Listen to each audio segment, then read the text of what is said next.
In the summer of 2012, Jamie Keller and Lori Mortensen disappeared deep in the Appalachian Mountains after searching for over a month. The only thing authorities were able to find was Jamie's mud-covered cell phone. Jamie was able to record an audio count of the grisly details of what happened to her and her best friend Lori before they both disappeared. Along with the audio recording was the last known photo taken of Jamie as she slept in their tent. This is her story as relayed by Detective Boyd Robinson, who was in charge of the investigation. The Roanoke, Virginia Police Department has adamantly refused over the years to release the actual audio recording out of respect for the family's wishes. "Run, Jamie, run," was the last thing I heard before blacking out and waking face up, staring into the cold darkness. The only light were the stars shining brightly in the sky. I could see my warm breath above me as I exhaled. Old mountain air. I remember thinking how beautiful the stars looked in the mountains, compared to the big polluted city I live in. It didn't take long for a reality to hit me, and remember I'd been running for my life before I blacked out. I immediately sat up and began to look around for my friend, who I thought in that moment was supposed to be right behind me, for I tripped, hitting my head on a dead fallen log, which knocked me clean out. I put my hand up to my face and could feel the dry, crusted blood that had been oozing out of the gash on my forehead. I put my hand on the log next to me and tried quietly standing up, but as I did, I immediately felt nauseous, so I quickly sat back down. As I sat there trying to decide what my next course of action should be, I began wondering where my friend Lori was, and wondering if she was still alive. I decided it would be best if I waited in this spot until morning, so I don't get lost or worse get found. I thought about calling out to Lori, quickly decided against that. The last thing I wanted was the man with the skins to find me. I laid back down between the fallen logs and stared back up at the stars. The events that transpired over the last few days started running through my head. It all started with my best friend, Lori, and me wanting to get away from the city for a few days and do some camping. We don't go camping a lot, so we asked for recommendations from some friends where we should go. They recommended a spot that was quite a ways back in the mountains so we could avoid other campers being. The point was to get away from it all, as we drove for several hours along the old dirt road that took us to a small lake. We could tell not too many cars traveled this dirt road. This made us both nervous, but for some reason we continued driving down that old bumpy dirt road until we made it to the small lake. We played it off, as we were just being overly nervous. We'd gotten to the lake in the afternoon when it was still light, so that did make us feel a little better. But reality hit us that we were the only ones there, as we were setting up camp. I could hear the nervousness in Lori's voice asking me if I'd like to go down the dirt road somewhere else to where we'd seen other campers, as I laid there in the darkness between the logs. I pounded my fist on the hard, cold ground and cursed myself for not saying yes to her and moving our camp that day. The thought of dread entered my mind, knowing I might never see my best friend again. Or worse, I might not make it out of here alive. I must have finally drifted off to sleep, because the next thing I remember was the warmth of the sun hitting my face between the two big logs I was laying in between. Before I sat up, I tried looking around the area to make sure it was safe, but the forest was too thick with pine trees to see past 10 feet. As I slowly sat up, I made sure to scan my surroundings. As I sat up, I noticed the forest was dead silent. So silent, in fact, it was almost deafening. I could feel the vibrations of the earth and the beat of my heart. I reached out to the closest log and slowly stood up. Luckily, this time, I didn't get nauseous. My head was very sore, and I could feel the dry, crusted blood that covered my face. I thought I must look like Roadkill as I stood there. I turned around in a full circle looking for Lori, but there was nothing but pine trees everywhere and dead, fallen logs covering the ground. I stood there for several more minutes trying to decide which way to go, because I had no idea where I even was, or which was the way back to the lake to where a camp was. I certainly didn't want to head in the wrong direction that would take me back to the man with the skins. I finally decided to take the path of least resistance, being I was still in pain from all that had happened to us over the last few days. I slowly stumbled through the forest, trying to be as quiet as I could, for fear that the man with the skins would find me again. As I stumbled along, my mind wandered back to the first encounter we'd had with the man with the skins. First night at camp, as we were laying down in the tent, talking and laughing about various things. There was a pause in our conversation, and right as we paused, we could hear footsteps outside the tent. First, we thought it might be an animal, but as it got closer and closer, there was no mistaking that whatever it was two-legged and not four. It was most certainly a person walking. We immediately froze with fear, and ceased speaking. When the person got within several feet of our tent, they came to a sudden stop. The only thing we could hear was the sound of them breathing. It was a heavy, raspy breathing, like the sound of someone who had been smoking cigarettes for 40 years. Lori and I held each other as we trembled in fear, waiting for what was to come next. Minutes went by, as the person stood, they're not moving a muscle, only breathing after what seemed like hours. The person, suddenly and without warning, turned around and walked off into the woods. We laid there, shaking in fear. The rest of the night, neither one of us slept a wink. We whispered to each other about packing up and leaving as soon as it got first light outside. When morning came, what a joyous sight it was to see the sun shining on the outside of our tent. Lori unzipped the tent and was the first one to step outside her. As her foot hit the ground, a dark, hairy arm grabbed her by the neck and literally threw her the rest of the way out of the tent. It sent her stumbling several feet away, hitting the ground hard enough to almost knock her out. Right then I met the man with the skins face to face. He stood there looking at me from several feet away, with an expressionless look on his face. He reached into the tent and tried grabbing me. I kicked and punched, trying to keep him away, but he was too strong and easily got a hold of my neck and threw me out of the tent. I hit the ground with a hard thud, just like Lori. He then went over and punched Lori in the face so hard it knocked her out cold.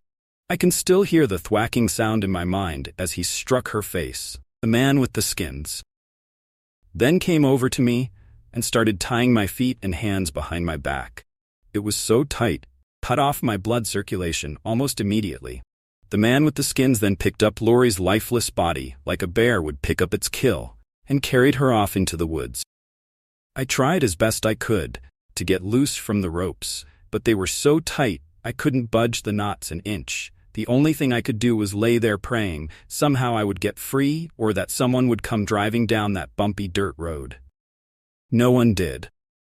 An hour went by before the man with the skins came out of the trees and picked me up, just like he'd done with Lori, and started carrying me off into the trees. He carried me with my head down and behind him, so I couldn't see where we were going, or see much at all, only the ground. After a while we finally came to a clearing, and I could see things on the ground that indicated someone lived there. The man with the skins dropped me to the ground in a heap, which hurt like hell. I dared not sit up or move much, but I could see an old shack in front of me. All of a sudden I heard Lori behind me whisper my name. I stayed laying in my position but responded back to her asking if she was okay, to which she responded she was, but she was in pain. I tried looking around as best I could without moving too much. I wanted to see where the man with the skins was, but couldn't see anything from my position. Hours went by before we finally heard something behind us in the woods, getting closer and closer. When it finally got within a few feet, it suddenly stopped, and we could hear the raspy breathing again, and knew it was the man with the skins. He stood there for a few minutes before finally walking into the shack and shutting the door from behind. I could see his clothes were torn and dirty, and he had scraggly hair that went down past the shoulder. Something I'd really taken notice of, and that was shoes. Barefoot. Even with the amount of pain I was still able to think it was odd that he could be barefoot in the mountains. I must have been in shock, because overwhelming fear hadn't really set in yet. I was thinking of ways to escape, as I continually worked to loosen the knots on my hands. To no avail, they were just too damn tight. My hands were completely numb at this point, which meant I couldn't move them much, if at all. Darkness finally came, and the man with the skins never came out of the shack again that day. That night was a long one, as I laid on the cold bare ground with my face half planted in the dirt. I could hear Lori whispering and quietly crying all night. We both dared not speak, for fear of what would happen if we did. Morning finally came, and I was thankful because I thought I was going to die from hypothermia during the night. I'm still not sure how I didn't. It wasn't long before the man with the skins opened the door to his shack and stepped outside. I could look up slightly and see his dirt-covered mangy face glaring at us. She walked over, picked up Lori, and carried her into the shack. She didn't even put up a fight. She carried her into the shack and closed the door behind her. She was closing the door. He looked back at me and gave me a look of evil like I'd never seen before. All of a sudden, I heard Lori let out a blood-curdling scream. The screaming went on and on, never seeming to stop as the tears rolled down my cheeks. I could only imagine the horror she must be experiencing. Her screams turned into a gurgling sound, and then without warning, they suddenly stopped, and then silence. By this time, I couldn't move at all, due to being tied up for so long, and having lost the feeling in all my extremities long ago. I started telling myself I wasn't going to make it out of this forest alive. I must have passed out from God knows what, the pain, lack of water, or lack of circulation. But I woke up to a bloodied Lori standing over me. She was dripping blood from a stump that used to be her right arm. Her face was expressionless, almost like a zombie's face. She reached down to my hands with her left hand and started to untie the rope. It took her a while, being she was in a deep state of shock. And she's right-handed, and now she had no right hand. After she freed my hands, she started to untie my feet. While she was doing that, I tried moving my hands to get the blood flowing again because they were completely numb. At this point, Wes sat there for a few minutes while Lori worked out of my feet and trying to get blood flowing back into my hands again. Panic suddenly hit me because I hadn't thought about the man with the skins and where he was at the moment as I slowly started getting some feeling back into my hands. I reached down to help Lori with the knot, and after a minute or two we finally got my legs free. I needed to get the feeling into me feet before I could even think about standing up, let alone getting the hell out of there. I sat there massaging my legs, trying to push the blood down into my feet as quickly as I could. It took some time, but I could finally feel the blood starting to flow again. I slowly tried standing up, but needed help from a tree that was next to me. Lori sat there not uttering a word, and neither did I. Figured it was best if we both kept quiet. I could only imagine her silence was from shock. Once the feeling in my feet came back enough, I decided we needed to get the hell out of there. While we still had the chance. I reached down and grabbed Lori by her left arm and whispered to her to stand up. It took some coaxing, but she finally stood up, and we started walking away from the shack as fast as we could move, which wasn't very fast. We hadn't walked very far when we came into a clearing that was surrounded by a circle of pine trees. As we stepped into the clearing, I almost let out a scream that would have shook the forest, but held it in the middle of the clearing were a pile of human bodies, all of them without their skins. They were scattered everywhere, but what was more horrific than that was the skins of the bodies were being hung up and stretched out to be dried, much like a trapper would stretch out the fur from a beaver. As I stood there I heard something making noise back at the shack, and knew instantly the man with the skins had come back. I grabbed Lori's left arm and whispered to her that we needed to get out of there quickly, so we took off as fast as we could. As we walked, Wes stepped on the dried leaves that covered the forest floor. It sounded like we were stepping on potato chips. And I knew the man with the skins would certainly hear us, our only beat was to try and outrun him, but that was going to be extremely difficult. Considering the current state we were in, Lori still being in a deep state of shock, being a nurse, I was wondering why she hadn't bled out yet, but the only explanation was that the man with the skins must have cauterized her stump after he cut her arm off. Not long after that thought, I could hear the crunching of leaves. The man with the skins was approaching us from behind, and at a rapid pace. I turned to Lori and said, "Lori, we've got to hurry. He's coming," with my arm wrapped around her. I tried to move as fast as I could with the both of us, but no matter how fast I tried to move, Lori could not. I'll never forget what happened next. Lori turned to me and said, "Go, Damie, go. Get out of here." I stood there contemplating what to do, and in that split second, I knew both of us would die if I didn't run. So I gut-wrenchingly left my best friend sitting there, and it took off running to the thick forest as fast as I could. As I was running, I could hear Laura screaming behind, "Run, Jamie, run," over and over again. It was then I tripped, knocking myself out on the fallen log. Those thoughts replayed in my mind, over and over as I stumbled through the thick forest, not knowing exactly where I was or where I was going. I tried my best to be as quiet as possible, but the leaf still made so much damn noise. Not as bad as the day before, though, due to the fact there was morning dew on the leaves, which left them a little moist. This made it somewhat quieter, but I knew as the day heated up, the leaves would be crunchy again. I needed to make it to the dirt road before the man with the skins found me again. I stumbled through the forest for hours, before finally coming to a small clearing. As I entered the clearing, I looked up and could see I was at the base of some cliffs. I looked side to side, and the cliff seemed to go on forever at that moment. I gave up hope. I was exhausted, hungry, and thirsty. But worse, I knew I was lost. In my frustration, I laid down in the clearing with the heat of the sun glittering on my face, and I quickly fell asleep. When I awoke, the sun had moved over the mountains, and it was getting into the evening hours. I sat up and tried to swallow, but my throat hurt like hell because I hadn't drank any water for quite some time. Being a nurse, I knew I needed to find water soon, or I wouldn't last much longer. The best idea I came up with was to walk down the mountain and listen for a streamer, river, some type of water flowing.